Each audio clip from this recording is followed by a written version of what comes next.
My name is Noema Blythe, and at 69, I've learned that peace can make more noise than chaos if you listen close enough.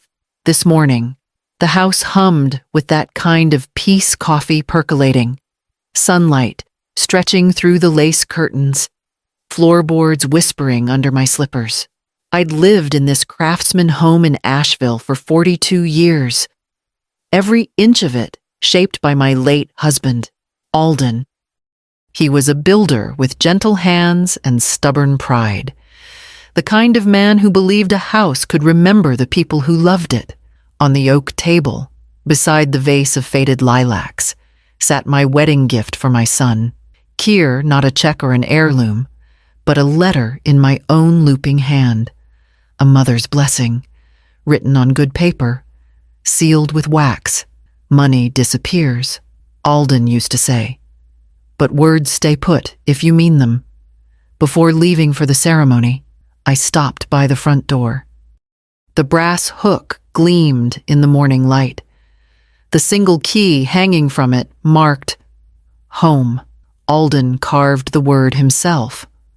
Long before his hands began to tremble, I still catch myself tracing the letters sometimes, as if I could still feel the warmth of his palm behind the metal.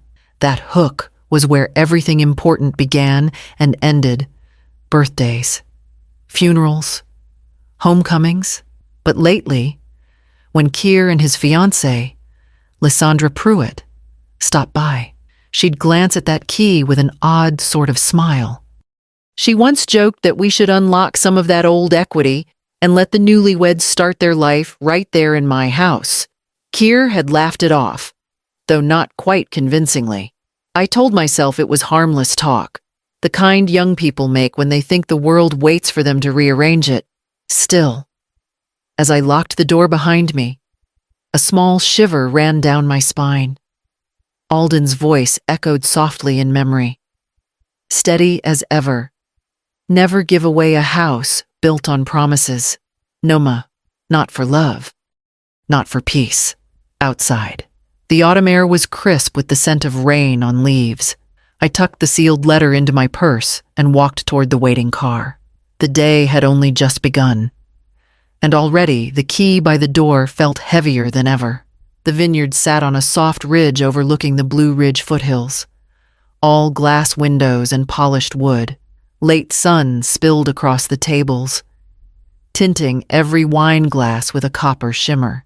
It was the kind of evening that looked perfect in photographs. Laughter, linen napkins, a family pretending nothing in the world could crack. Lysandra glided between guests with the assurance of someone born to impress. Her laughter carried easily, bright and rehearsed. I watched her place a hand on my son's arm, directing him toward the photographer like a conductor managing a performance. Keir looked handsome, but uneasy, his smile stretching too wide each time her mother leaned in to whisper. Dinner began with toasts and gentle applause. Lysandra raised her glass toward me, her diamond bracelet catching the light.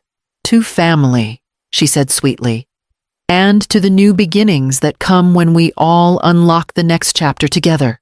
The guests chuckled, not hearing the emphasis she placed on unlock. Keir gave a small, nervous laugh. Guess we'll have to get Mom's permission to use the honeymoon suite at her place, he added, trying for humor. The table rippled with polite laughter. My cheeks ached from smiling. I could feel my heartbeat in my throat. Across the table, Lysandra's mother. Gloria powdered, perfumed. Confident, lifted her glass again. Well, she said, voice silky. Once the title transfer's done, you'll have the run of the place. Make it a real home for the next generation.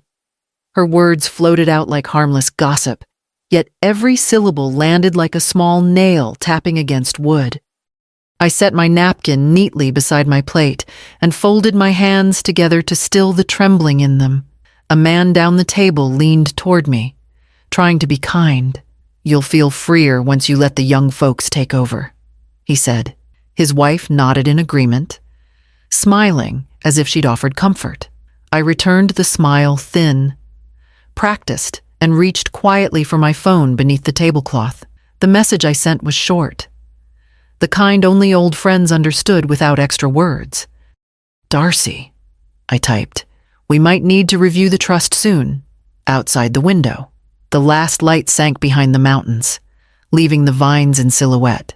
The laughter kept flowing around me, but something in the air had shifted too smooth, too careful, like a song played one note too high. The morning of the wedding smelled faintly of lilies and hairspray. My dressing suite at the inn overlooked a line of dogwoods heavy with bloom, their branches white against the early fog. I had been fastening the small pearl clasp of my necklace when the door opened without a knock. Lysandra stepped in as though she owned the air itself, immaculate in a silk robe, her hair pinned in perfect waves. "You look lovely, Noema," she said, voice soft as cream. So timeless. She closed the door behind her and held a slim leather folder against her chest. "I know this is last minute," she began, moving closer, "but I wanted to handle something small before things get busy." She laid the folder on the vanity, the faint scent of her perfume settling like mist. Inside lay a stack of papers, each page crisp and already marked with yellow tabs. "It's a quitclaim deed," she explained lightly, as if describing a recipe. "Just to simplify taxes, Keir and I can manage repairs and insurance more efficiently if the title's in our name. It doesn't change anything about you living there." I studied the neat type, my name printed across the top line, the ink still glistening where she'd clearly reviewed it that morning. My reflection in the mirror looked calm, though my pulse thrummed at my throat. "I appreciate your thoughtfulness," I said, turning a page, "but the house isn't mine to give away. It's in a trust Alden created years ago." Her smile barely shifted, but the warmth in it cooled by degrees. "Keir won't tell you, but this would make him so happy," she said. "It's a gesture, really one of faith. Keys symbolize trust, don't they?" I closed the folder carefully and slid it back toward her. "They symbolize responsibility," I answered. "And trust isn't something you hand over for decoration. For a heartbeat?" Her expression slipped, the polished surface cracking to reveal something harder underneath. Then she recovered, brushing an invisible thread from her sleeve. "Of course," she said sweetly. "I only wanted to make things easier for everyone." She picked up the folder and left the faint echo of her heels in the hallway. The silence she left behind felt heavier than the scent of her perfume. I smoothed the front of my dress and returned to fastening the clasp. The day had only just begun, and already I could feel the weight of it pressing against my chest. The reception glittered like something out of a magazine, crystal chandeliers catching the light, petals scattered across polished floors, a string quartet whispering through the hum of conversation. 180 guests filled the ballroom, glasses raised, smiles rehearsed. From my seat near the front, I watched the way Lysandra floated through it all, radiant and sure, her gown sweeping behind her like a second thought of silk. Keir looked proud, but tired, his hand never leaving hers.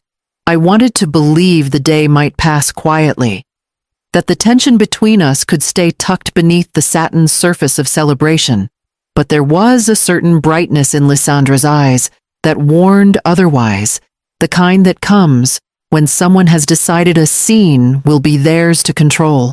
When the orchestra fell silent for toasts, the MC handed her a microphone. "To family," she began, her voice ringing across the hall, "to faith, and to generosity that runs from one generation to the next." She paused, the crowd leaning closer. Then, with a smile that made my stomach tighten, she added, "And to my wonderful mother-in-law, Mrs. Blythe, who will today give us the keys to our new home as a sign of blessing." Applause burst around me. The words hit like cold water. I sat perfectly still, hands folded on the linen. Keir's eyes darted toward me, uncertain. When the noise settled, I rose slightly from my chair. My voice even. "That key isn't a gift, dear," I said. "It's a promise." A ripple moved through the room. Lysandra's expression froze, then twisted into something sharp. I saw the color climb her neck, the delicate balance between charm and rage tipping fast. The champagne glass trembled in her hand. "Don't embarrass me," she hissed, her voice carrying farther than she meant. And before I could speak again, the sound came, a sharp, cracking slap that seemed to swallow the room. My head jerked sideways. The music died mid-note. Camera flashes blinked. Someone gasped. Kier's voice called her name. Strangled and too late. I steadied myself, pressing a palm to the table for balance. My cheek burned, but my spine stayed straight. Without a word, I adjusted my jacket, lifted my purse, and walked toward the open doors. The marble floor echoed under my heels. Behind me, the applause had vanished, replaced by the hollow silence of disbelief. The night air outside the ballroom felt sharper than winter. I walked until the music faded, until the last strings of laughter dissolved behind me. My cheek pulsed with each heartbeat, the heat of the slap blooming under the cool air. I unlocked my car with unsteady hands and sank into the driver's seat, the silence closing around me like a heavy coat. For a long moment, I just stared at my reflection in the rearview mirror. My lipstick had smudged. One earring was gone, and my eyes looked older than they had that morning. I brushed a finger lightly across the red mark on my face and whispered, "All right, Alden, I understand now." The small brass key still rested in my purse. I reached for my phone and scrolled through the contacts until I found a number I hadn't dialed in years. Inez Mori. Alden had trusted her more than anyone when he set up the trust, calling her the anchor when tides change. My thumb hovered over the screen for a second before I pressed call. It rang twice. Then that calm, familiar voice answered. "Noema, it's been a while. I'm sorry for the hour," I said, my voice low. "Something's happened. I heard about the wedding," she replied quietly. I didn't think she'd go that far. Her words carried an edge of history, and in that instant, I remembered why Alden had chosen her. Years ago, when Inez still managed properties in Asheville, she'd once had to evict a young woman for falsified rental documents. The name came back to me now, Lysandra Pruitt. "Do you have the copy of the trust near you?" Inez asked, her tone steady, almost practical. "Yes," I said, "in the safe at home." "Then you already have more power than you think," she said. "Don't speak to anyone tonight. Go home, rest, and look at that document in the morning. It's your shield, Noema, not your burden." Her words settled into me like a hand on my shoulder. I ended the call and started the engine. Headlights swept over the quiet road ahead, the mountains dark against the sky. For the first time that night, the ache in my cheek no longer felt like humiliation. It felt like a reminder. Morning settled over Asheville, in a pale hush, the kind that follows a storm.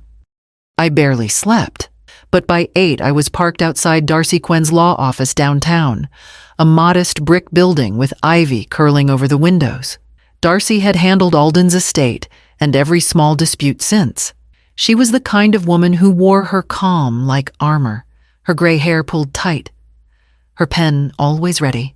She looked up as I entered, her eyes softening. "I heard," she said simply. "Sit down, Noema." I passed her the folder Alden had labeled, "Trust Documents Home."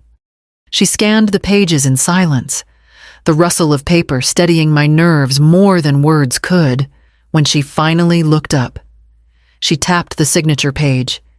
"Irrevocable trust," she said. "Right of occupancy. Spendthrift clause. Airtight." The breath I hadn't realized I was holding eased out slowly. Darcy's computer chimed a new email. She opened it, her brow lifting. The venue sent the security footage. She said, "They're cooperating. I'll make copies for record keeping." She read a few lines. 3 witnesses confirmed what happened. That's enough for an incident report if we need it. I don't want a scandal, I said quietly. I just want to protect the house. That's exactly how you do it, Darcy replied. File what needs filing. Then let her self-destruct with her own noise. She slid a legal pad toward me. Write down everything you remember while it's fresh. I wrote in careful script, the way I used to keep ledgers, each fact in its place. When I finished, Darcy leaned back. "One more thing," she said. "The marriage license. It was never filed yet. The officiant can pause certification pending mediation. Legally, that buys you time." Outside, the city stirred delivery trucks, the clang of the trolley line, ordinary life moving on. Darcy handed me a copy of the trust, newly notarized, edges crisp. "Paper doesn't shout," she said. "It stands still until someone needs it." I left her office feeling lighter, the morning sun glinting off the brass edge of the document folder. For the first time since the slap, I felt the ground steady under my feet. The church conference room smelled faintly of old wood and lemon polish.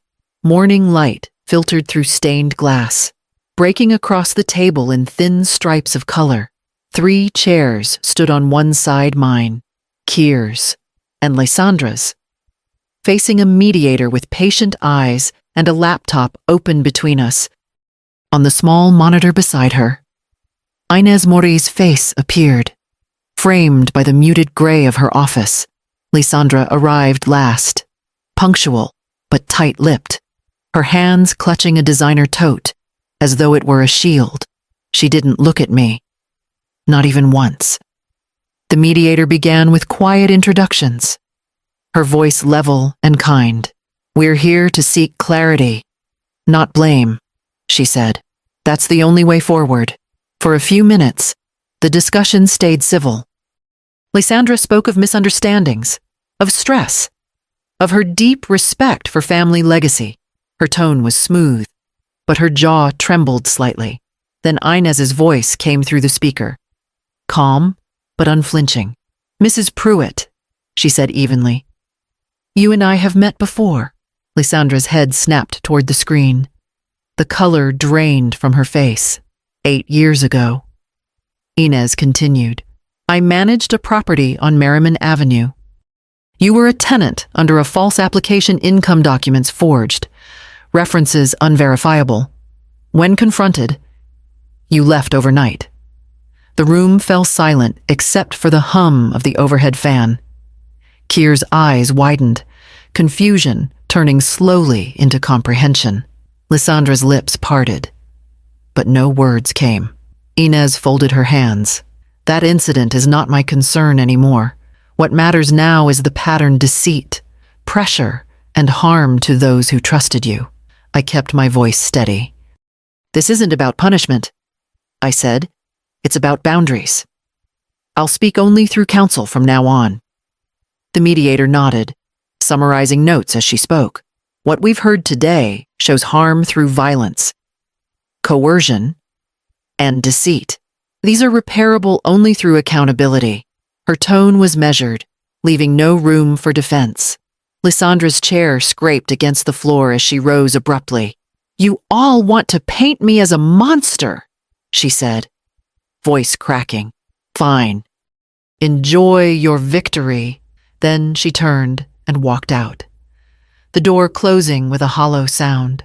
Kier didn't move. He sat staring at the empty chair beside him, his hands clasped so tightly his knuckles had gone white. When he finally looked at me, his eyes were full of something raw and wordless, a grief that had nothing to do with losing her and everything to do with finally seeing her clearly. 3 days after the mediation, the morning felt strangely gentle sunlight spilling across the porch rail, bees drifting between rose petals. I was trimming the faded blooms when I heard footsteps on the gravel path. Kier stood at the gate, shoulders slumped, eyes shadowed by exhaustion. He looked younger than I remembered, like the boy who once hid behind my legs on the first day of school. "Mom," he said quietly, pushing the gate open. "Can I come in?" I nodded, setting my pruning shears aside. He stopped a few feet away, uncertain, as if stepping onto unfamiliar ground. "I saw the footage," he began, his voice unsteady. "From the wedding." He swallowed hard. "I froze that night. I thought she'd just had too much to drink. I didn't think she'd actually—" He couldn't finish. The apology was written all over him, in the way his shoulders hunched and his words broke. "I know," I said. Seeing something doesn't always mean we're ready to face it. We sat on the porch steps, the quiet between us filled with the sound of cicadas. For the first time in years, our conversation didn't orbit around money, plans, or Lysandra.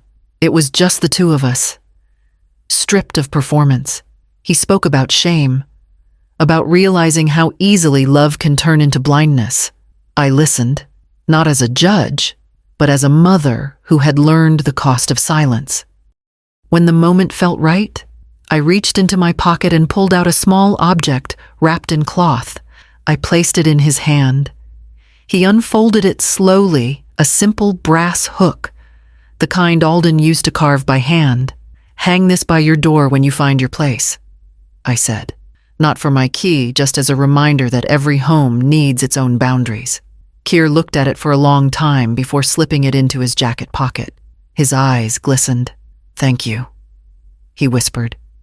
After he left, I went inside and fixed a new hook near the door. 2 keys this time. One engraved home, the other guest. The metal caught the afternoon light, glinting like a quiet promise that love could stay, so long as respect stood guard beside it.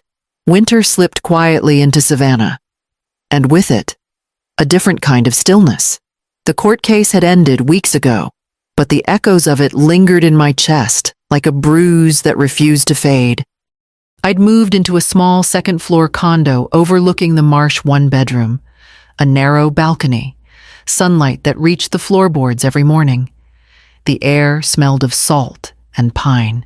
Each day followed a rhythm that steadied me: coffee at 7, walk along the waterfront, letters for Inez in the afternoon. The world, once sharp-edged, began to round itself into gentler shapes. A letter arrived in early February, written in Sylvie's familiar cursive. The envelope was thin, the handwriting uncertain. I didn't open it right away. For hours it sat on the table beside the vase of camellias, the pink petals slowly falling onto the glass. When I finally unfolded the page, the words bled together. "I'm sorry. Ryland's gone. I didn't mean to hurt you.